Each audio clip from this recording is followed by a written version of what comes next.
भतीजी बहु दोनों आए हैं। बोलिए भक्त वत्सल भगवान की।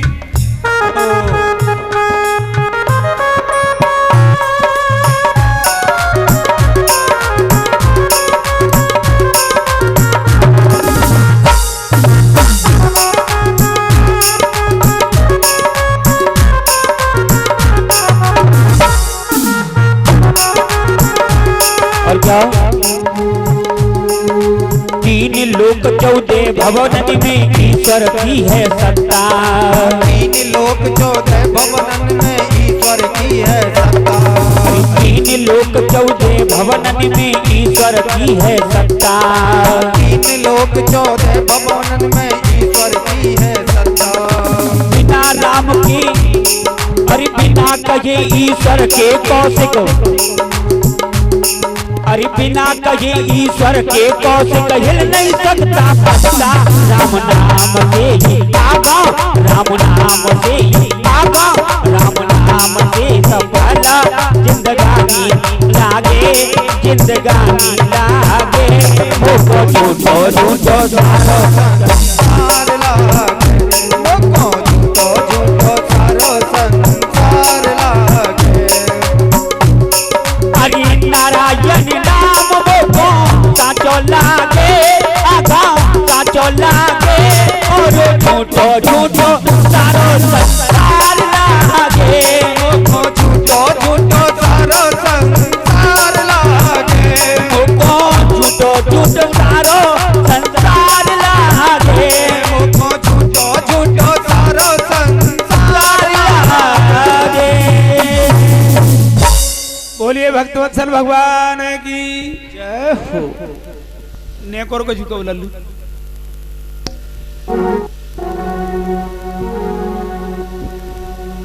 हे मुरलीधर छलिया मोहन, हम भी तुमको दिल दे बैठे।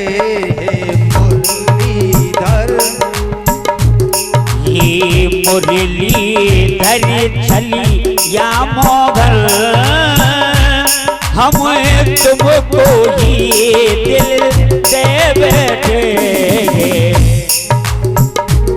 गम पहले से ही कम तो न थे, एक और मुसीबत ले बैठे। कम पहले से भी कम खाना, अब और मुसीबत ले बैठे। मुरलीधर छलिया मोहन,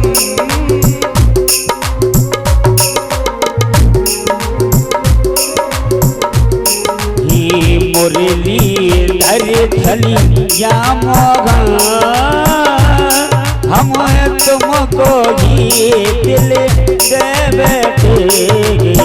मुरलीधर छलिया मोहन, हम तुमको ही दिल दे बैठे। दिल कहता है तुम सुंदर हो, आंखें कहती हैं दिखलाओ।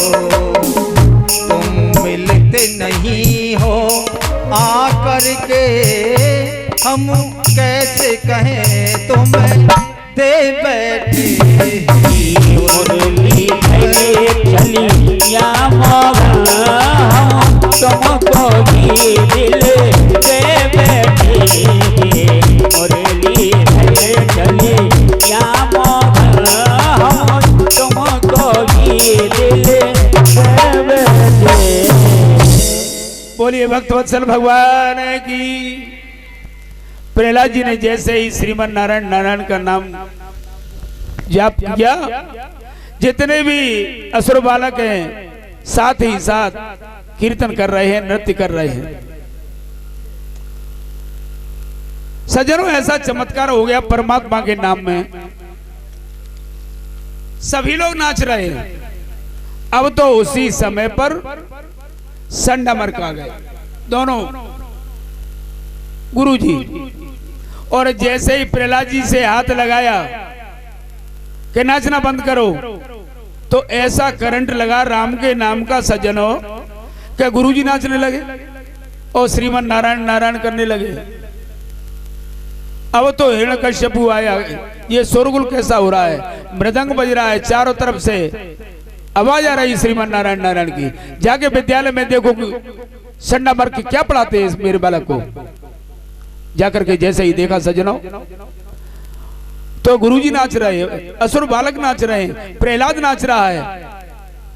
तो उसने जैसे ही, यहां तो सब नाच रहे हैं और जितने सैनिक भेजे वो सैनिक भी नाच रहे हैं। अगर कीर्तन करते समय पर हिरण्यकश्यपु प्रहलाद को अगर छू लेते तो उस समय हिरण्यकश्यपु भी नाचने लगता था, लग जा सकता था। लेकिन हिरण्यकश्यपु ने छुआ नहीं तो वो भी नाच सकता था। जोर से मुष्टिका का प्रहार किया जमीन पर, कीर्तन बंद करो। कीर्तन बंद हो गया।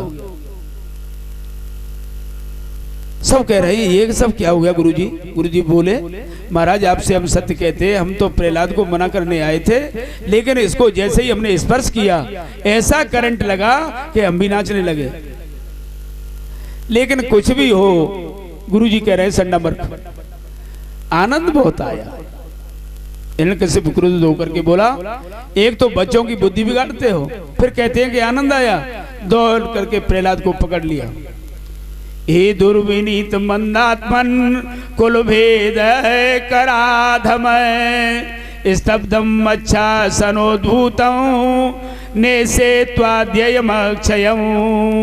अरे दुर्विनीते मंद प्रहलाद, मैंने तुम्हें समझाने का बार बार प्रयास किया, लेकिन तुमने मेरी एक बात नहीं मानी। आज यमराज के पास जाने से तुम्हें कोई नहीं रोक सकता। किसने तुमको बड़बोला बनाया, इतना उद्दंड किसने बनाया तुम्हें।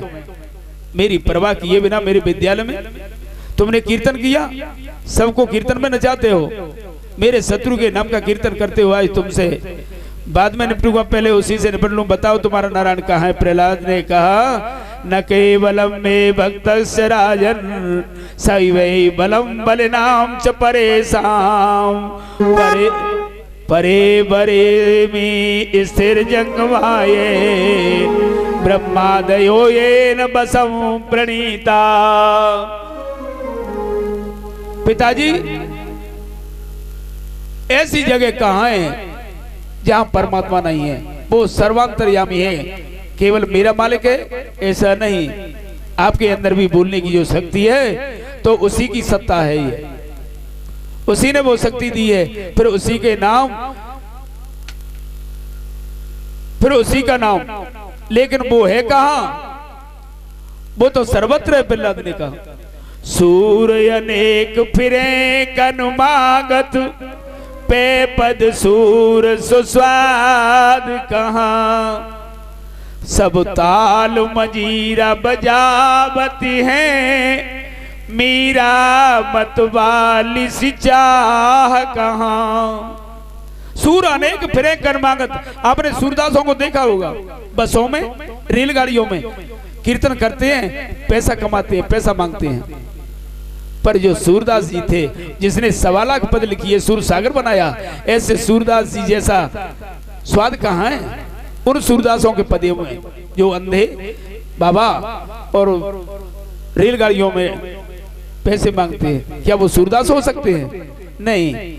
सब ताल मंजीरा बजाती फिरे, मंदिरों में जाती हैं माता बहनें, ताली बजाती हैं, मंजीरा बजाती हैं, खड़ताल बजाती हैं, लेकिन मीरा मतवाली सी याद कहां। मीराबाई जैसी सभी हो सकती हैं क्या? एक समय ऐसा हुआ, लो चलो कथा जितना प्रसंग होगा उसको कुछ वैसे ले लेंगे, और कहते हुए यहाँ करने का दर्शन तो ना देता गया। मीराबाई ऐसी भक्त हुई, बाल्यावस्था में ही 9 वर्ष की उम्र है मीराबाई की। दूधाजी महाराज जो मारवाड़ में दूधाजी इनके बाबा हैं मीराबाई के, और ये चतुर्भुज भगवान की पूजा करते हैं। एक दिन ऐसा हुआ कि दूधा जी अस्वस्थ हो गए, बीमार पड़ गए। उन्होंने कहा बेटी घर में कोई है नहीं और हमारे जो परमात्मा चतुर्भुज नारायण हैं वो दूध का भोग लगाते हैं, इसलिए ले जाओ बेटी दूध पिला के आओ, आज मैं बीमार हूं, अस्वस्थ हूं, मैं जा नहीं सकता। मीराबाई गई, बालावस्था, छोटी अवस्था, जैसे ही जाके दूध का कटोरा सामने रखा, मीराबाई ने कहा, पर्दा डाल दिया और जैसे ही पर्दे को हटाया उसने देखा कि दूध भगवान ने पिया नहीं, चतुर्भुज भगवान ने। तो उसने प्रार्थना की कि महाराज दूध पी लो, मेरे बाबा पितामह आज अस्वस्थ हैं इसलिए आप दूध नहीं पीते। मीरा समझती है कि मैं नैवेद्य की विधि अर्पण की विधि जानती नहीं और किस तरह से इन्हें पिलाते होंगे मेरे बाबा, मैं ये जानती नहीं, लेकिन शायद ये दूध रोजाना पीते होंगे, आज मैं छोटी हूँ, बालिका हूँ, इसलिए नहीं पी रहे हैं, पी लो ना महाराज, मीराबाई ने कहा। लेकिन जब सरल हृदय की आवाज सुनी कि महाराज मेरे बाबा के हाथ से रोजाना पीते थे, मैं आज बालिका हूं इसलिए आप नहीं पीते, रोजाना तो आप दूध पीते थे, भगवान ने वो दूध पी लिया, कटोरा। मीरा का हृदय आनंद से भर गया, दूध का कटोरा तो खाली था लेकिन हृदय परमात्मा के प्रेम से परिपूर्ण था। जैसे ही आई मीराबाई खाली कटोरा लेकर के, दूधा जी ने पूछा, बेटी मीरा भगवान चतुर्भुज का भोग लगाया? हाँ बाबा लगा दिया। तो फिर हमें प्रसाद नहीं दोगी? बाबा वो तो सब भगवान ने पी लिया, प्रसाद बचा ही नहीं। दूधा जी ने कहा ऐसा नहीं हो सकता बेटी, बाबा मैं सत्य कहती हूं, संभ्रांत लोग आए थे दूधा जी की अस्वस्थता का समाचार सुन करके कि बीमार हैं, तो देखने के लिए आए थे। उन्होंने कहा कि कोई बात नहीं, बच्ची है, इसने पी लिया होगा, झूठ बोलती है। मीरा जी ने कहा मैं सत्य कहती हूं कि वो परमात्मा ने पी लिया, चतुर्भुज भगवान ने पिया है। दूधा जी ने कहने लगे असत्य भाषण। नहीं बाबा मैं सत्य कहती हूँ। तो फिर क्या वो तुम्हारा भगवान अगर दूध पिया है तो फिर भी दोबारा पिएगा? मीरा ने पूरे विश्वास के साथ कहा जिसने एक बार पिया है वो दोबारा भी पिएगा। जाके दूध का कटोरा रखा गया, पर्दा डाल दिया गया और मीरा ने कहा ओ गिरधारी गोपाल फिर तू ही कि ना रहेगो। मंदिर में मेरी रुचि राखी पहले, लेकिन लखी न काऊ ने हुए झांकी, तो बिन या विनीत मीरा की साखी कौन बहरेगो। ओ गिरधारी गोपाल फिर तू ये कि ना हरेगो। दूध पी लो महाराज। अगर संत आए हैं, मेरे पिता में आए हैं और भी संभ्रांत व्यक्ति आए हैं, इनके सामने मेरी बेइज्जती करोगे महाराज, दूध नहीं पियोगे तो मैं तुम्हारे दरवाजे पर ही प्राण त्याग दूंगी। एकदम मनोहार करते करते और मीरा मूर्छित होकर गिर पड़ी। हिले राजमहल डुले खम श्री मंदिर को, खुले दिव्य दर्शन को सभी के द्वारे है। कांप उठे दंभ पंडित भाजे हृदय को त्याग, एक साथ बजे घड़ी शंख और नगाड़े हैं। दर्शक विनीत भव्य भाव में भुलाए गए, ऐसे अकुलाए गए पीत पटवारे हैं। एक ही नख पे गोवर्धन धारो जिन, तिन चार भुज मीरा के प्रेम में पसारे। चतुर्भुज भगवान प्रकट हो गए। दो भुज से पैसे भरो, लीनो पात्र उठाए, दो भुज से नदलाल जू मीरे रही जगाए। मीरा मूर्छित है और जैसे ही देखा दूध का कटोरा पूरा परमात्मा ने पी लिया और दो भुजाओं से मीरा जी को जगा रहे हैं, बेटी मीराबाई खड़ी हो जाओ, खड़ी हो जाओ। तो ऐसी भक्ति मीरा मतवाली सी चाह का। दूधा जी ने कहा आज मेरे तूने बेटी जन्म जन्म की पूजा सफल बनाई। मेरा भाग्य उदय हो गया। तो ऐसी मीराबाई सी इच्छा कहाँ है, विश्वास कहाँ है परमात्मा के प्रति। सिया राम कथा कितनों ने लिखी, तुलसी सरसी मर्याद कहाँ। राम कथा बहुत से ने लिखी है, 32-36 रामायण है, कम्मर रामायण, दुनिया भर का अध्यात्म रामायण, तमाम रामायण है, लेकिन तुलसी जैसी मर्यादा कहाँ। रामचरितमानस जिस मर्यादा में गोस्वामी जी महाराज ने लिखा है, वैसी मर्यादा दूसरे रामायणों में नहीं है। नरसिंह बसे प्रति खम्मन में। आज हम ये चाहें कि भगवान प्रहलाद ने प्रकट कर दिए थे, तो आज भगवान है, कहाँ रहते हैं भगवान, तो नरसिंह बसे प्रति खम्मन में, प्रत्येक खम्मा में परमात्मा है। पर काड़े पे कौन प्रहलाद कहाँ। प्रहलाद जैसी भक्ति होनी चाहिए, प्रहलाद जैसा प्रेम होना चाहिए, आस्था होनी चाहिए। नरसिंह तो आज भी प्रत्येक खम्भे में है। बोले इस खम्भे में है, मुझे दिखाई नहीं देता। बोले हाँ इस खम्भे में है, मुझे दिखाई दे रहे हैं। प्रहलाद ने कहा, सारी प्रजा स्तब्ध है। छोटे से बालक ने कह दिया इस खम्भे में है, मुझे दिखाई दे रहे हैं। हिरण्यकशिप ने कहा हूं, तलवार उठा करके जोर से प्रहार खम्भे में किया। जैसे ही खम्भे में प्रहार किया, खम्भा बीच में से फट गया, उसमें से नरसिंह भगवान प्रकट गए। बोलिए नरसिंह भगवान की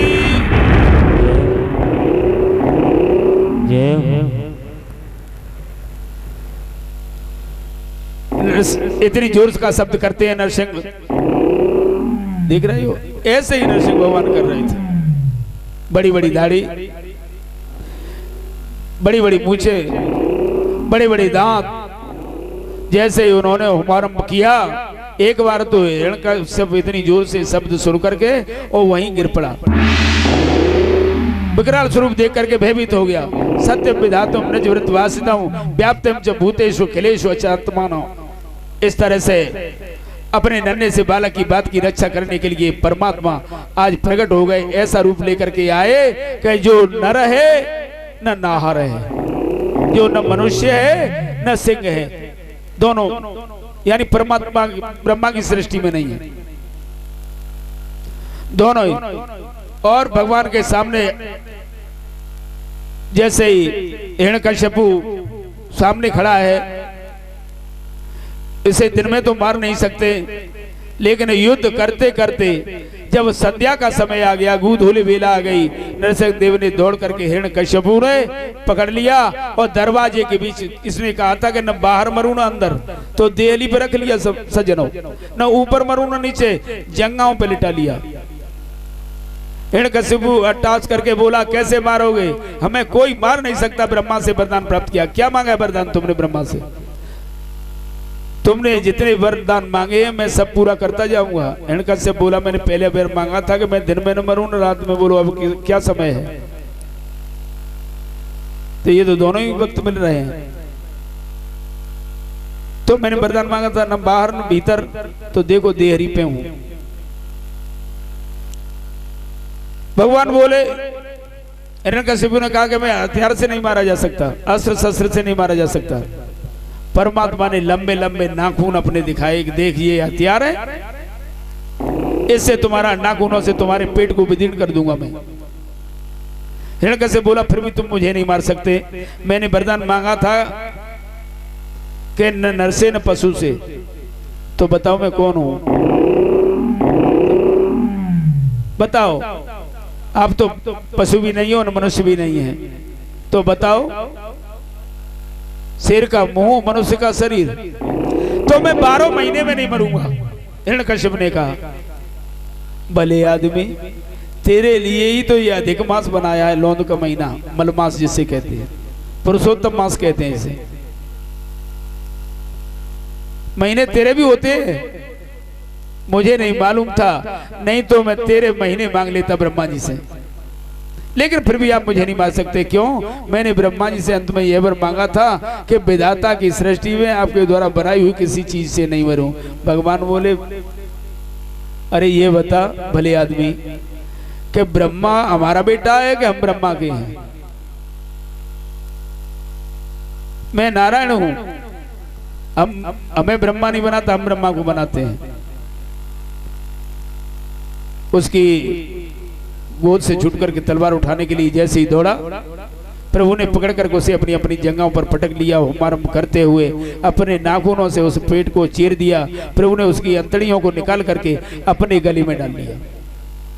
राजा ने पूछा, अंतड़ियां निकालकर प्रभु ने गले में क्यों पहनी?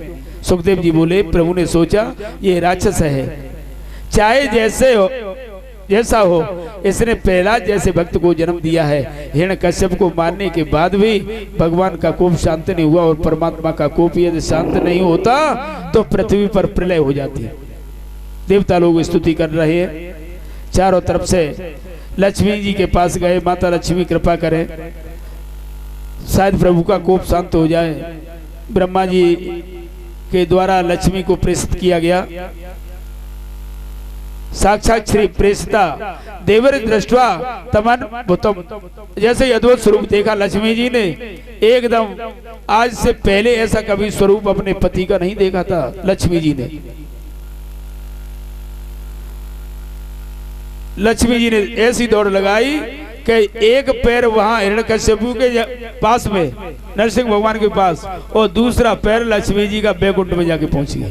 दूसरी सांस वहां नहीं जाके। नारद जी ने कहा, चाहे ब्रह्मा जी स्तुति करें, चाहे शिव जी करें, तांडव नृत्य करें, चाहे लक्ष्मी जी आकर के मनाने का प्रयास करें, जब तक मेरे नरसिंह देव के सामने प्रहलाद जी नहीं जाएंगे तब तक इनका कोप शांत नहीं होगा। तो प्रहलादम प्रेषयामास ब्रह्मावस्थित मंत्रिके तात प्रसमयोपे ही स्वपित्रे कुपतम प्रभु। ब्रह्मा ने प्रहलाद जी को भेजा। प्रहलाद जी को देखते ही नरसिंह देव उसे अपनी गोदी में ले लिया। आंसुओं से प्रहलाद का मस्तक भिगो दिया नरसिंह भगवान ने, और जीव निकाल करके चाट रहे हैं। प्रहलाद ने बहुत सुंदर स्तुति की। ब्रह्मादय सुरगणा मनुष्योथ सिद्ध सत्वैकतान मतयो वचसां प्रवाहै नाराधितुं पुरुगणै रघुनापि वपु किम तोष्टुमर्हति समय हरे कग्रायाते। बड़े बड़े देवता बड़ी बड़ी तपस्या स्तुति के माध्यम से आपको शांत नहीं कर सके। हे हरि, हे नरसिंह देव, ऐसा उग्र रूप दे करके सब भयभीत हो रहे हैं। मेरे पास तो कोई ज्ञान का अवलंबन नहीं, किसी को कर्म का अवलंबन है, किसी को भक्ति का आश्रय है, मैं तो किसी काम का नहीं महाराज।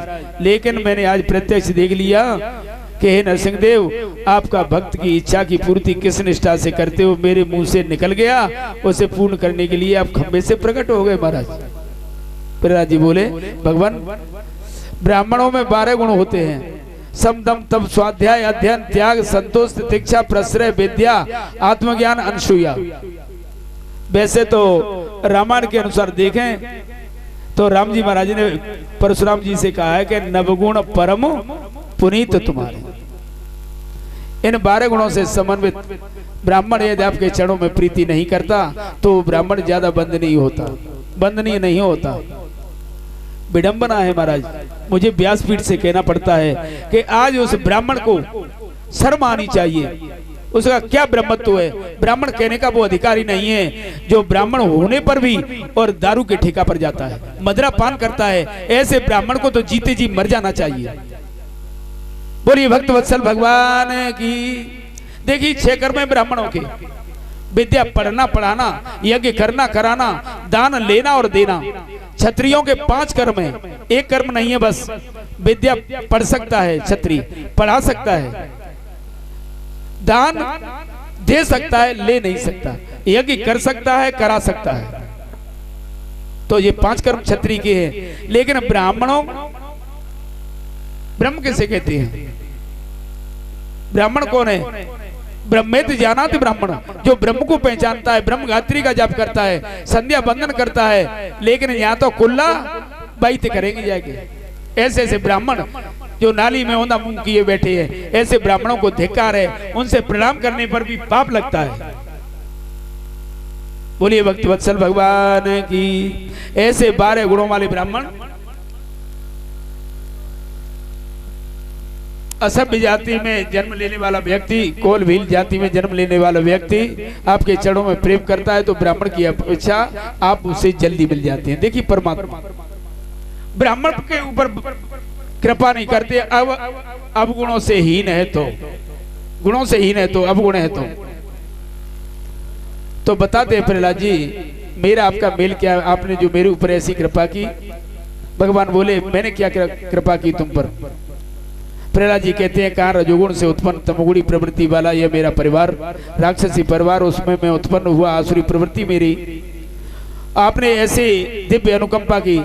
देखिए द्वादश भक्तों में प्रहलाद जी का नाम है, परमात्मा के जो द्वादश भक्त हैं उनमें प्रहलाद जी हैं। प्रहलाद जी कहते हैं मेरी परिस्थिति बड़ी विचित्र बन गई महाराज, ये जितनी भी इंद्रियां हैं ये मानव को अपनी अपनी ओर खींचती हैं और ऐसी परिस्थिति बनती है कि जैसे किसी व्यक्ति की बहुत सी पत्नियां हो जाएं और सभी उसे अपनी अपनी ओर खींचें, तो सभी ये इंद्रियां खींचती हैं महाराज।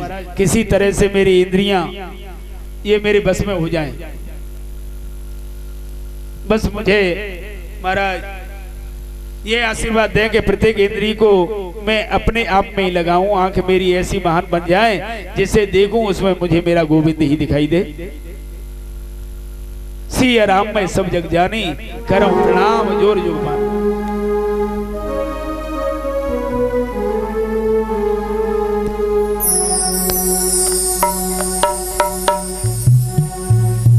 अपनी चरणों में दे दो, अपनी चरणों में दे दो ठोर, बसा लो वृंदावन में, बसा लो वृंदावन में, बसा लो वृंदावन में, बसा लो वृंदावन में।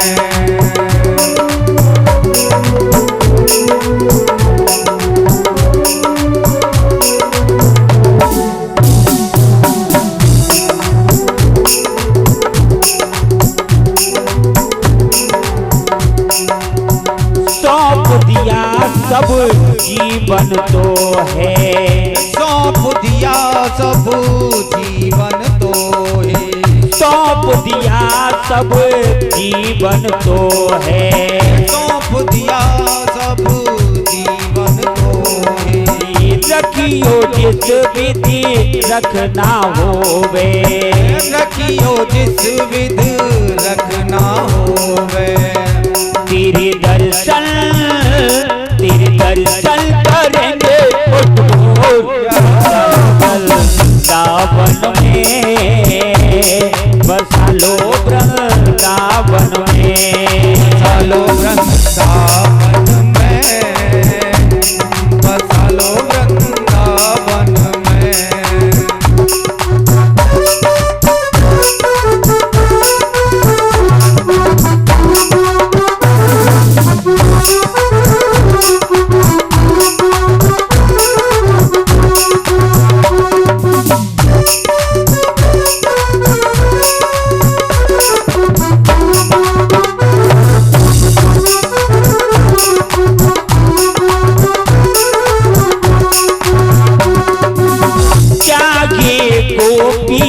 ग्वाल बना लो, चाहे गोपी ग्वाल बना लो, चाहे गोपी ग्वाल बना लो, चाहे गोपी ग्वाल बना लो, लता पता चाहे डाल बना लो, लता पता चाहे डाल बना लो, चाहे ब्रज का, चाहे ब्रज का बना लो मुझको, बसा लो वृंदावन में, बसा लो वृंदावन में, बसा लो वृंदावन में, बसा लो वृंदावन में।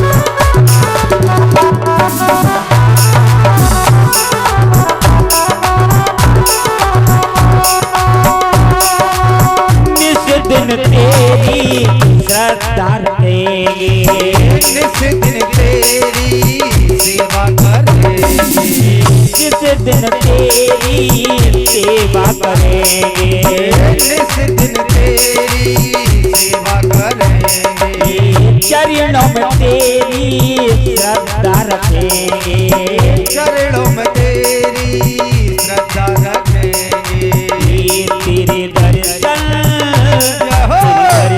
करेंगे, उठ बोल फसा लो निज चरणन में, फसा लो वृंदावन में, फसा लो वृंदावन में,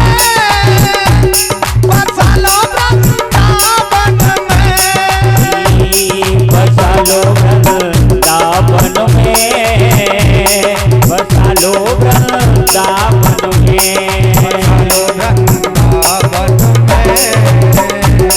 फसा लो वृंदावन में, अपने चरणों में दे दो ठान, अपने चरणों में दे दो ठान, फसा लो वृंदावन में, फसा लो वृंदावन में, फसा लो वृंदावन में, फसा लो वृंदावन में, फसा लो वृंदावन में, फसा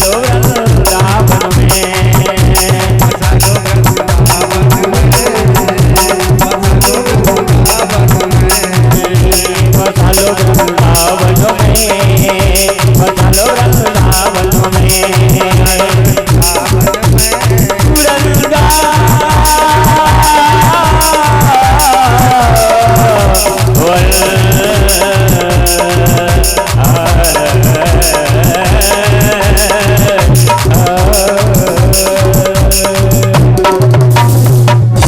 बोलिए भक्तवत्सल भगवान की कि जीवन पर्यंत मेरी आपसे कुछ मांगने की इच्छा ही नहीं हुई सिवाय आपके युगल चरणारविंदों के, और कुछ भी मेरी मांगने की इच्छा न हो।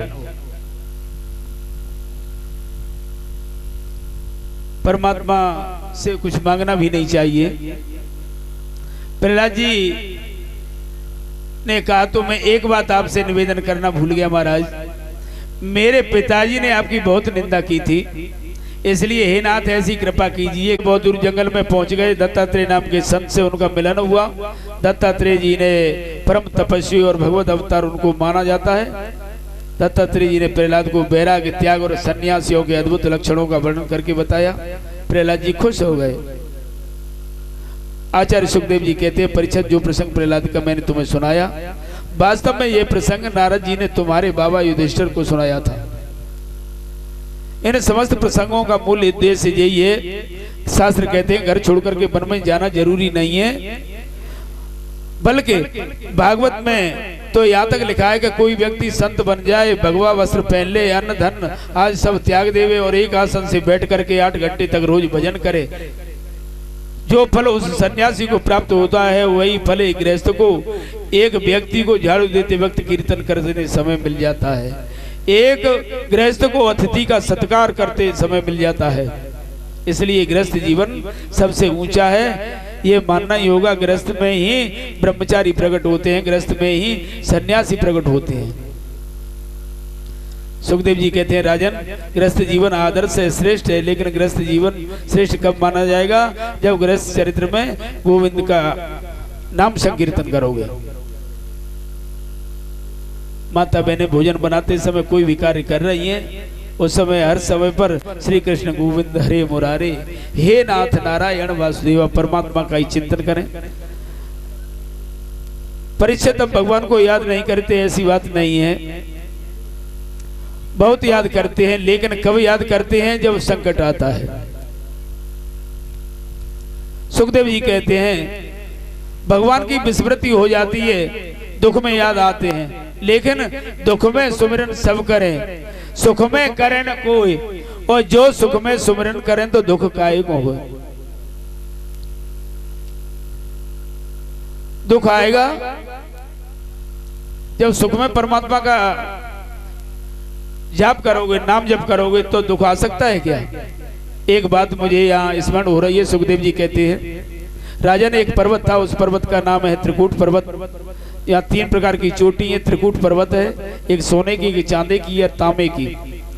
3 प्रकार की शिखरों वाला ये पर्वत है। सब प्राणी उसमें वास करते हैं। हिंसक प्राणी भी रहते हैं, बड़े बड़े जीव जंतु, बड़े सुंदर प्राणी उसमें रहते हैं। उसकी कंदरा में एक हाथी रहता है जिसका नाम है गजेंद्र। गजराज गजेंद्र के नाम से उसको विभूषित किया गया है। गजेंद्र का अर्थ होता है हाथियों का राजा। बड़ा शक्तिशाली है। उसके 50 पत्नी हैं और 150 पुत्र हैं। जब वो अपनी पत्नी और पत्नी के साथ और पुत्रों के साथ वन में घूमता है तो छोटे मोटे प्राणी हैं, सब उसकी जय जयकार बोलते हैं। वो कहता है टेढ़ी नजर से उन्हें देख करके, चिंता मत करना, किसी की भय मत करना, मैं इस वन का राजा हूं। ऐसा अहंकार है उसे। मेरे राज्य में कोई दुखी नहीं रहेगा। और इसके गजराज के अंदर 10,000 हाथियों के बराबर ताकत है। जैसे एक दिन ये गजराज गजेंद्र अपने 150 पुत्र और 50 हथनियों के साथ, पत्नियों के साथ, और जैसे एक विशाल सरोवर में स्नान करने के लिए गया तो एक ग्राह ने इसके पैर को पकड़ लिया। पैर को पकड़ लिया। हाथी ने कोई विचार नहीं किया, सोचने लगा कि छोटा मोटा कोई जंतु होगा, मेरा पैर पकड़ लिया, इसे पता नहीं कि राजा का पैर पकड़ा है। उसे सब मालूम पड़ जाएगी कि गजेंद्र महाराज का पैर पकड़ा है, तो मुझसे क्षमा मांगेगा। लेकिन इस ग्राह ने तो गज का पैर बड़ी जोर से जकड़ लिया। अब तो इसके खून को पीने लगा पैर के माध्यम से। हाथी को महसूस हुआ कि मैं तो कमजोर होता जा रहा हूं, मेरी शक्ति क्षीण हो रही है। जल में नजर जैसे ही गई, गज देखा एक विशाल ग्राह उसके पैर को पकड़ रखा है। अब हाथी ने अपने बल का परिचय दिया। सुखदेव जी कहते हैं बड़ी शक्ति लगाई, लेकिन ग्राह ने तिलवर भी पांव हाथी का छोड़ा नहीं। क्यों? जल जंतु है और जल जंतु की पानी में ताकत ज्यादा बढ़ जाती है। अपनी पत्नियों से बोला, देवी तुम जरा सहयोग करो, मैं संकट में हूं। पुत्रों से कहा, बेटा मेरी सहायता करो। लेकिन सूंड में सूंड मिला करके कुछ प्रयास किया। 1 दिन, 2 दिन, 4 दिन, 10 दिन। उन्होंने कहा हमारे बस की बात नहीं है, आपको तो मरना ही है, इसलिए हम क्यों मरे तुम्हारे साथ में। सभी छोड़ करके चले गए। ध्यान रखना सज्जो, कोई भी दृष्टांत या कथा हमें यही उपदेश देती है सज्जनों कि जी वृद्धावस्था में जितनी हमारी पत्नी है, पुत्र है, सब छूट जाते हैं, कोई हमें सहारा नहीं देता। जब ग्रह रूपी वो काल आकर के हमें वृद्धावस्था जकड़ लेती है तो ये पत्नी, बच्चे, ये सब छूट जाते हैं, कोई साथ नहीं देता। और कहते हैं कि एक दिन तुम्हें तो मरना ही है, हम क्यों तुम्हारे पीछे मरे। गजराज पुकारता है बच्चों से, इस संकट में छोड़ करके कहां जा रहे हो।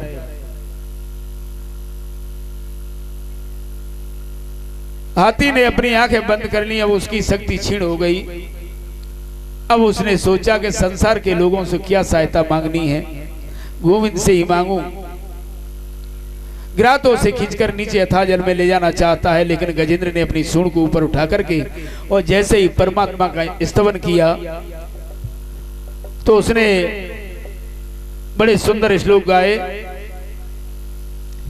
एवं व्यवसितो बुद्ध्या समाधाय मनो हृदय जजाप परमं जाप्यं प्राग जन्मने सुशिक्षितम्।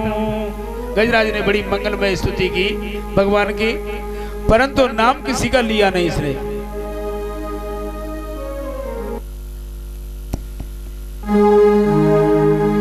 आज कोई नहीं है, इंद्र भगवान कन्हैया को याद करता है, कहता है प्रभु आज कोई नहीं है हमारा, नाथ आकर के दे दो सहारा।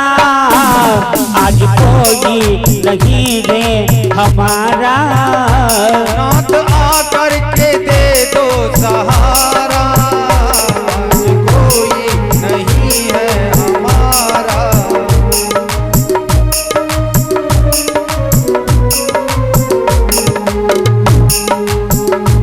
अब तो आगो गरुड़ चढ़ के स्वामी, अब तो आगो गरुड़ चढ़ के स्वामी, दास व्याकुल हुआ है तुम्हारा, आज कोई नहीं है हमारा, नाथ आकर के दे दो सहारा।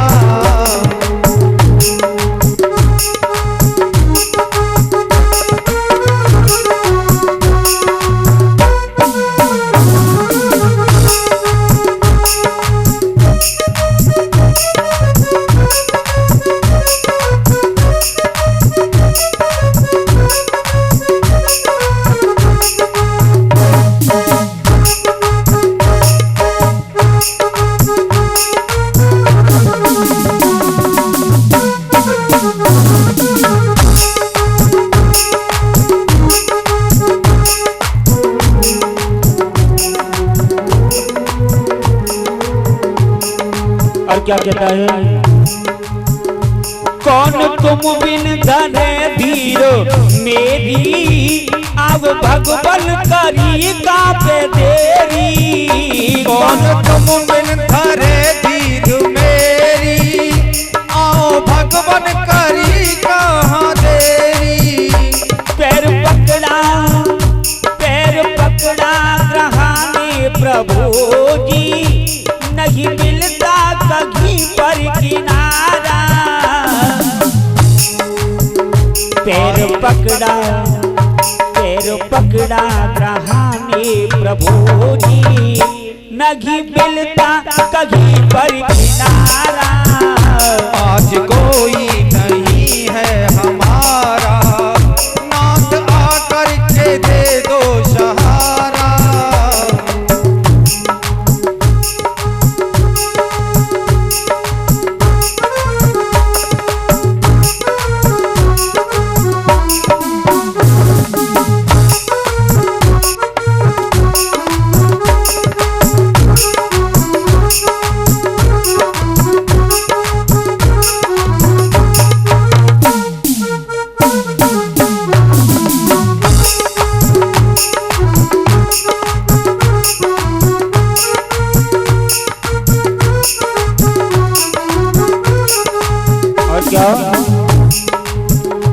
छोड़ सब ही गए मित्र प्यारे, भ्रात पत्नी और सुत हमारे। छोड़ सब ही गए मित्र प्यारे, भ्रात पत्नी और सुत हमारे। परीक्षित जी ध्यान रखना, परीक्षित जी, जब तक जेब में पैसा होता है तो सब अपने होते हैं, और जब जेब खाली तो कोई पूछने वाला नहीं। जब पैसा है तो सब पूछते हैं, जब पैसा नहीं तो कोई नहीं पूछता। कोई बिगड़ी में नहीं काम आता, कोई बिगड़ी में नहीं काम आता। स्वार्थ से भरा जग है सारा, आज कोई नहीं है हमारा, नाथ आकर के दे दो सहारा।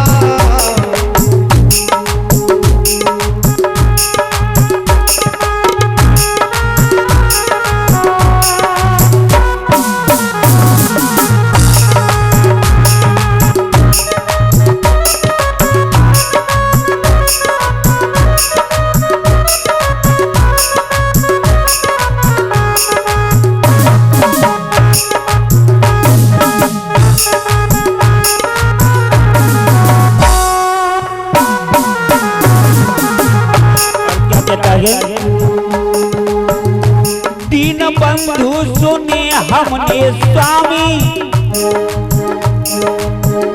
दीन बंधु सुने हमने स्वामी, मेरी ले लो खबर अंतर्यामी। दीन बंधु सुने हमने सारे, दीन बंधु सुने हमने सारे, अब तो ले लो खबर अंतर्यामी। और क्या झूठे जग से है ते जग से है अम्बरीश हारा, नाथ आकर के दे दो सहारा।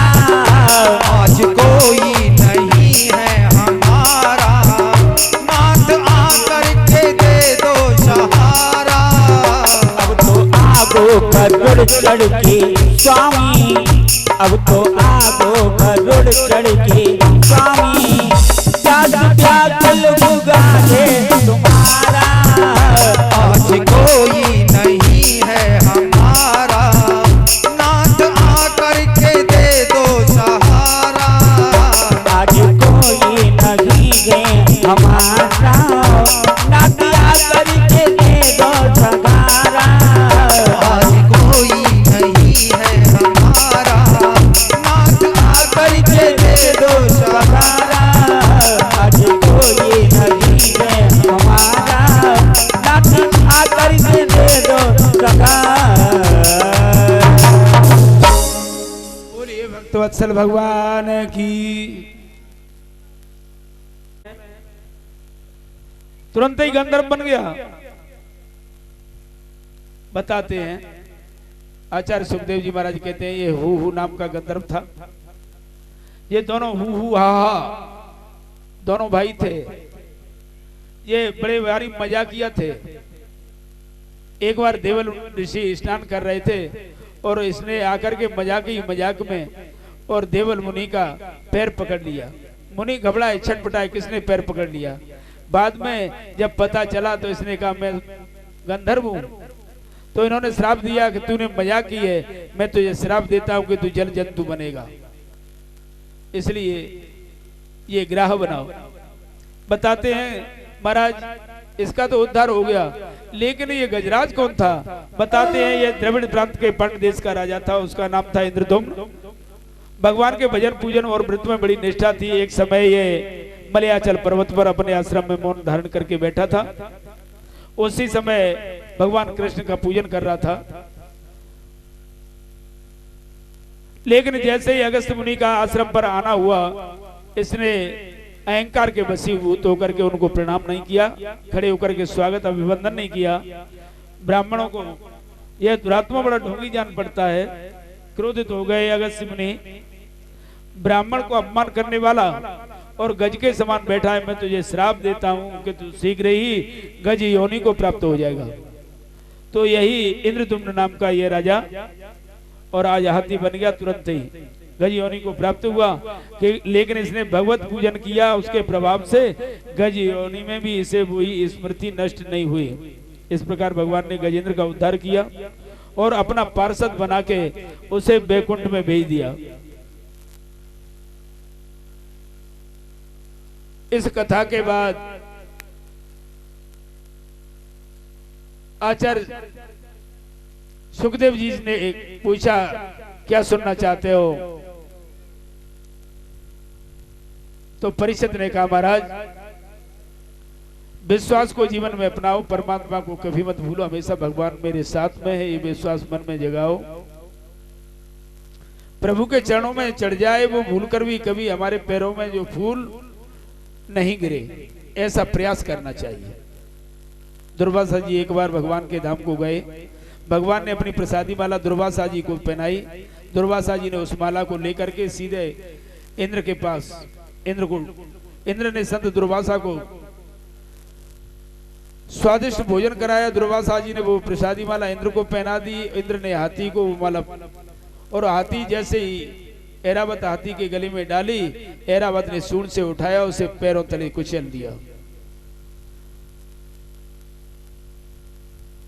जानते हो परिणाम क्या हुआ? इंद्र को लक्ष्मी से भ्रष्ट होना पड़ा। इंद्र के पूरे राज्य को बलि ने छीन लिया। दैत्य लोग सम्राट बन गए। तो देवताओं को लक्ष्य करके प्रभु ने समुद्र का मंथन कराया, वासुकी नाग को रस्सी बनाया और मंदराचल पर्वत को रई बनाया। समुद्र का मंथन आरंभ हुआ राजन। लेकिन उसमें से अमृत निकलना तो दूर रहा, सबसे पहले जहर निकल पड़ा। उस जहर को मेरे शंकर भगवान ने पी लिया। देखिए इस कथा को हम संक्षेप में कह रहे हैं, ध्यान रखना, क्योंकि हमें 52 भगवान लाने हैं पहले। उसके बाद कामधेनु नाम की गाय निकली, जो गाय देवताओं को ऋषियों को दान में दे दी गई। गाय के बाद सुंदर धनुष निकला, चंद्रमा निकला, कई प्रकार के रत्न निकले, कई प्रकार की अप्सराएं निकली, लक्ष्मी का प्राकट्य हुआ, श्री नारायण की भार्या बनी।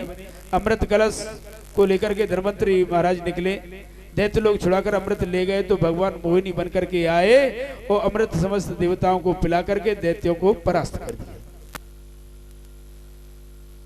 शंकर जी उस रूप को देखने के लिए आए, देखते ही रह गए। ये मोहिनी अवतार की कथा है और बस सिर्फ आपको यही बताएंगे कि ये मोहिनी अवतार लिया था परमात्मा ने, शंकर जी देखने आए थे, तो हनुमान जी के जन्म से ये कथा एक और जुड़ जाती है। ये मोहिनी भगवान को देख करके भगवान शंकर मोहित हो गए, उनका तेज उसके द्वारा ये जितने छींटे पृथ्वी पर पड़े उसकी साथ धातुएं बनी और वो तेज रखा गया, मां अंजनी के कान के द्वारा प्रवाहित किया गया। एक कथा हनुमान जी के जन्म से ये जुड़ती है। कुछ संत बताते हैं एक कथा वो है, ये उसमें है तत्वार्थ रामायण में कि जो चरु का भाग दिया था महारानी सुमित्रा को, आधा कौशल्या जी को, और जो सुमित्रा और कैकेयी को दिया गया था उसमें से सुमित्रा के हाथ से चील उठा करके ले गई। जहाँ पर्वत पर मां अंजनी तपस्या कर रही थी तो वही खीर मां अंजनी जवाई ले रही थी, उनके मुंह में जैसे ही गई तो उससे भी हनुमान जी का प्राकट्य। तीसरा प्राकट्य हनुमान जी का, एक पुंजकस्थला नाम की अप्सरा थी, ये अंजनी मां, दुर्वासा जी ने इन्हें श्राप दे दिया क्योंकि इन्हें दुर्वासा जी को देख करके हंसी आ गई थी। अप्सराएं सुंदर होती हैं ज्यादातर, दुर्वासा ऋषि क्रोधित से थे, उनका वेशभूषा ठीक ठाक नहीं थी, तो इंद्र के अखाड़े में रहने वाली अप्सरा को हंसी आ गई। पुंजकस्थला नाम था, हनुमान अंक में कथा आती है ऐसी। जितने भी हम प्रमाण देंगे यहाँ से तो उन्हें आप देख सकते हैं, मेरे पास कोई वैसे प्रमाण नहीं, साधारण चुटकुले नहीं, जितनी भी कथाएं आपकी सेवा में प्रस्तुत करूंगा, जितने भी प्रमाण दूंगा सब प्रमाण करूंगा, प्रमाणित करके दूंगा मैं आपको। तो हनुमान जी का ये तीसरा जन्म जैसे केसरी के द्वारा है और कहते हैं पवन तनय, पवन के पुत्र कैसे हैं, देवताओं की पंचायत हुई तो पुंजकस्थला अप्सरा जैसे ही दुर्वासा के श्राप से और बानरी बनी कि तू बानरी बन जा, बानरी योग बदरिया की तरह हंसती है, तो बानरी बनी। उस समय बन के राजा थे केसरी बानर, तो उनके साथ इनका विवाह हुआ। तो शंकर सुवन है, केसरी नंदन है, पवन तनय है, क्योंकि शंकर जी का तेज और पवन देव ने अपने माध्यम से मां अंजनी के कान में प्रवाहित किया था। तो इस तरह से हनुमान जी की कथा इस मोहिनी भगवान के अवतार से जुड़ती है। भगवान के चरणों में चढ़ी प्रसादी माला पैरों में डालना सेवा का अपराध है। फूल तुलसी जो भी परमात्मा को चढ़ाते हैं हम पैरों में नहीं गिरे, ऐसा हमें सोचना चाहिए, ये सेवा का अपराध है।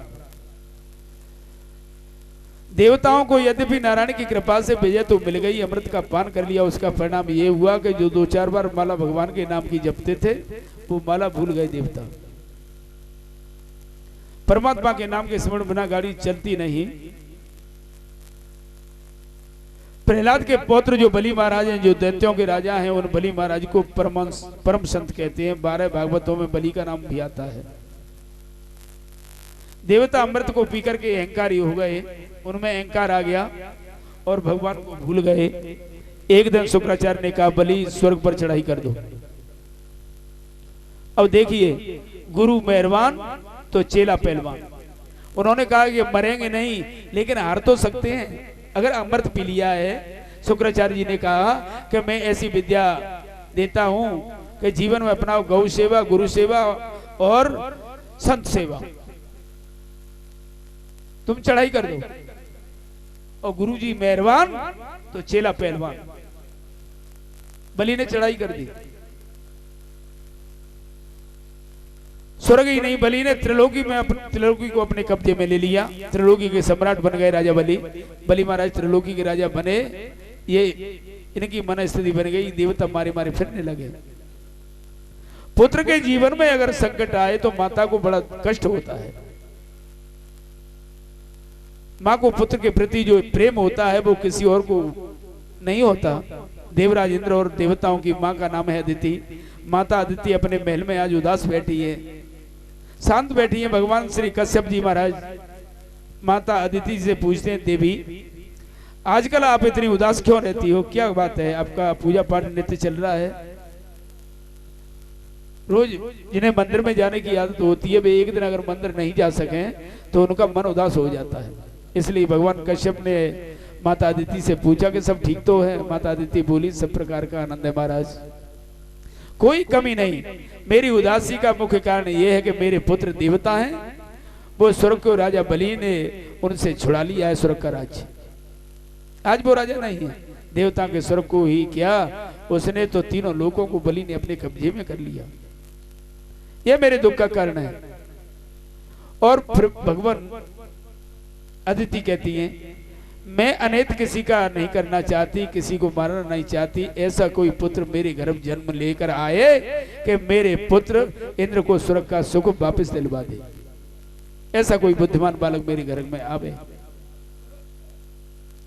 कितनी संकट की बात है, आज मेरे पुत्र इंद्र इत्यादि ये मारे मारे भटक रहे हैं।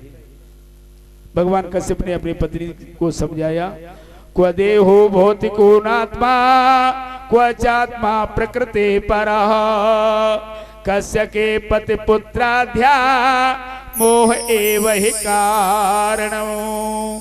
देवी कौन किसका पुत्र और कौन किसकी माता, ये तो मोह है। मोह से ही जीव की ऐसी परिस्थिति बन जाती है। हम हमारे घर में बैठे हैं, सामने सड़क पर दो बच्चे धूप में खेल रहे हैं, तो अपने बच्चे को तो घर में बुला लेंगे, लेकिन पड़ोसी के बच्चे खेलते रहे कोई परवाह नहीं। भगवान कश्यप बोले, क्या चाहती हो? भगवान कश्यप बोले, देवी मैं तुम्हें 12 दिन का एक व्रत बताता हूं। ये फाल्गुन शुक्ल पक्ष की से व्रत किया जाता है, इसका नाम है पयोव्रत। ये परिवार से लेकर के त्रयोदशी तक ये व्रत किया जाता है। प्रातः जल्दी खड़े होकर के भगवान के चरणों में प्रणाम करना। ध्यान दे माता बहने,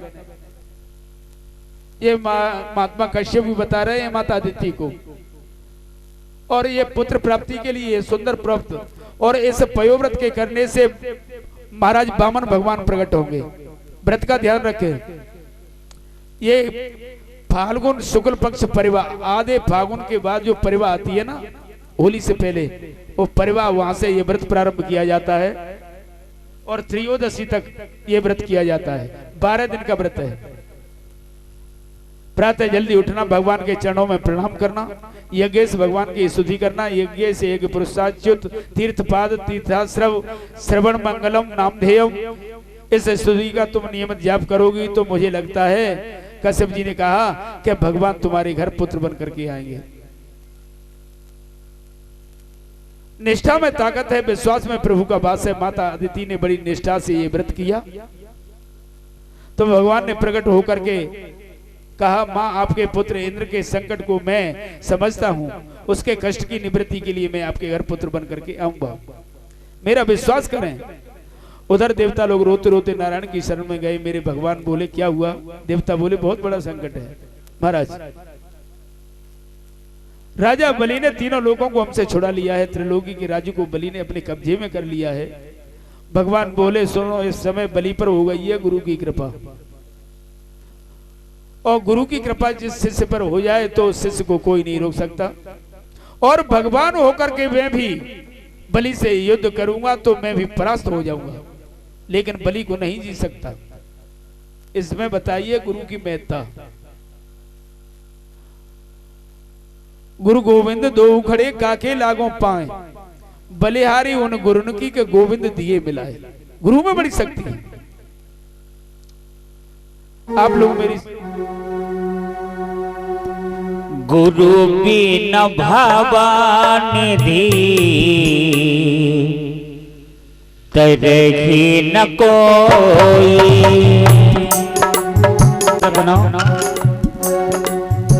बगैर गुरु के इस संसार से पार नहीं हो सकती। क्या स्वयं परमात्मा क्यों न हो? गुरु बिन भवानिधि तरही न कोई।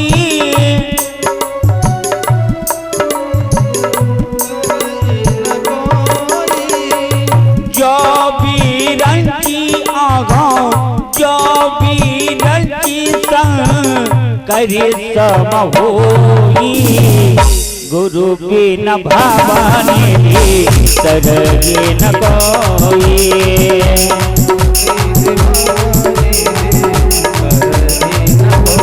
गुरु के न भावाने दे गुरु के न भावाने दे तरगे न कोई जो पीरन के करे होई जो पीरन के करे होई। बोलिए भक्त वत्सल भगवान की।